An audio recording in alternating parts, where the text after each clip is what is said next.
पता है, कभी कभी सबसे जबरदस्त कहानियां ना सबसे अनसोची जगहों पर मिलती हैं। जैसे किसी साधारण सी नोटबुक के पन्नों में बस स्याही और कल्पना से बनी हुई। आज हम ऐसी ही एक कहानी में उतरने वाले हैं। तो चलिए शुरू करते हैं। तो हर हीरो की कहानी की तरह हमारी कहानी भी एक बिल्कुल साधारण सी दुनिया में शुरू होती है, हमारे हीरो एटिक के साथ। और जैसा कि इस पहले स्केच में दिख रहा है, उसका सफर ना किसी ऊंचे मकाम से शुरू नहीं हो रहा, बिल्कुल नहीं।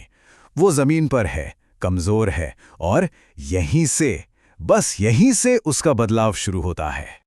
तो किसी भी हीरो के बदलाव को समझने के लिए पहले ये जानना जरूरी है कि वो आया कहाँ से है ना? क्या थी ये एमार्टिक की वो सामान्य दुनिया? कहानी बनाने वाले हमें सीधे सीधे बताते हैं, एटिक एक नूब फाइटर है जो स्कूल में बहुत कमजोर है।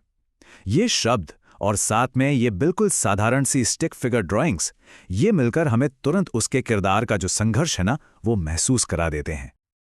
और इस पूरे संघर्ष के केंद्र में क्या है? बुलिंग। कहानीकार की भाषा देखिए, कितनी सीधी साधी है, पर इसमें एक गहरी सच्चाई छिपी है। Someone bully to him. ये एक ऐसा अनुभव है जिसे बहुत से लोग समझ सकते हैं, और यही चीज एटिक की कहानी से हमें इमोशनली जोड़ देती है। अब जरा इस सीन को देखिए। बुली चिल्ला रहा है, I am the best fighter in school. और ठीक उसी वक्त टीचर आकर एटिक से पूछते हैं, आर यू क्राइंग? इस एक पल में एटिक का अकेलापन और उसकी जो लाचारी है ना, वो बिल्कुल साफ साफ महसूस होती है। लेकिन हर बड़ी कहानी में एक मोड़ आता है, एक ऐसा पल जो सब कुछ बदल देता है। और एटिक के लिए वो पल एक बहुत ही अनपेक्षित जगह से आता है। और ये रहा वो पल, एक कुफू चैंपियन सामने आता है। यही है एटिक के लिए एडवेंचर का बुलावा। चैंपियन के हाथ में एक किताब है जिस पर लिखा है, कम माय सन। एक बुलावा, एक उम्मीद की किरण। तो ये है कहानी का निर्णायक मोड़। चैंपियन एटिक को देखता है और उसे उसकी कमजोरी नहीं बल्कि उसकी काबिलियत दिखती है। जैसा कि कहानीकार ने लिखा है, he want to train with me. ये एटिक के लिए अपनी कहानी को फिर से लिखने का एक मौका है। और बस यहीं से असली काम शुरू होता है। हीरो बनना कोई आसान काम नहीं है ना? इसमें वक्त लगता है, लगन लगती है, और बहुत सारी मेहनत। तो एटिक का ये सफर आगे कैसे बढ़ता है? 9 साल! जरा सोचिए इसके बारे में। ये कोई छोटा मोटा वक्त नहीं है। इतना वक्त कि एक बच्चा बड़ा हो जाए। ये स्लाइड जिस पर सिर्फ एक नंबर लिखा है, हमें एटिक के समर्पण की गहराई दिखाती है। पूरे 9 साल की ट्रेनिंग। और वाह, ये स्लाइड इस बदलाव को कितने शानदार तरीके से दिखाती है।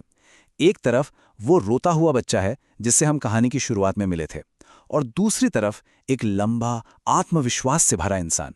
जैसा कि एरिक खुद कहता है, आई बिकम ओल्ड। ये सिर्फ उम्र की बात नहीं है ना, ये ज्ञान और ताकत की बात है। 9 साल की मेहनत रंग लाई। एटिक अब सिर्फ एक स्टूडेंट नहीं है, वो अब कुंगफू में मास्टर है। उसने अपनी किस्मत को पूरी तरह से बदल दिया है। ठीक है, तो हमारा हीरो अब बदल चुका है। अब उसे अपनी पुरानी दुनिया में वापस लौटना होगा, उसे अपने अतीत का सामना करना होगा। कहानी का क्लाइमैक्स आ चुका है। कहानीकार हमें एटिक का इरादा बिल्कुल साफ साफ बताते हैं। Attic come in school for his revenge. ये सिर्फ एक लड़ाई नहीं है, ये अपने सम्मान को वापस पाने की लड़ाई है। और फिर आता है वो आखिरी पल, सबसे जबरदस्त मूव। एटिक अपनी सबसे शक्तिशाली चाल का इस्तेमाल करता है, फायर बॉल एक्टिवेट। ये ड्राइंग इसकी पूरी एनर्जी और मोशन के साथ सालों की ट्रेनिंग का नतीजा दिखाती है। ये सिर्फ एक हमला नहीं है, ये एक ऐलान है। और बस उतनी ही जल्दी सब खत्म हो जाता है। कहानीकार इसे कितने सरल तरीके से खत्म करते हैं। रिवेंज इज ओवर, बदलाव पूरा हुआ। एटिक ने अपने अंदर के डरों का सामना किया और वो जीत गया। लेकिन कहानी का असली अंत यहां नहीं होता। जो असली संदेश है, कहानी का जो दिल है, वो इन आखिरी शब्दों में छिपा है। हाँ, हो सकता है स्पेलिंग में थोड़ी बहुत गलतियां हों, पर जो मैसेज है वो बहुत दमदार और साफ है। Do hard work is very important, you become attic. कड़ी मेहनत बहुत जरूरी है। यही वो चीज है जो किसी को भी एटिक बना सकती है।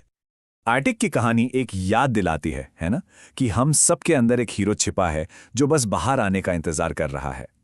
ये सोचने पर मजबूर करती है कि आखिर एक कलम, एक नोटबुक और कड़ी मेहनत से कौन सी दुनिया बनाई जा सकती है। कि इसके अंदर कौन सी कहानी है जो बाहर आने का इंतजार कर रही है।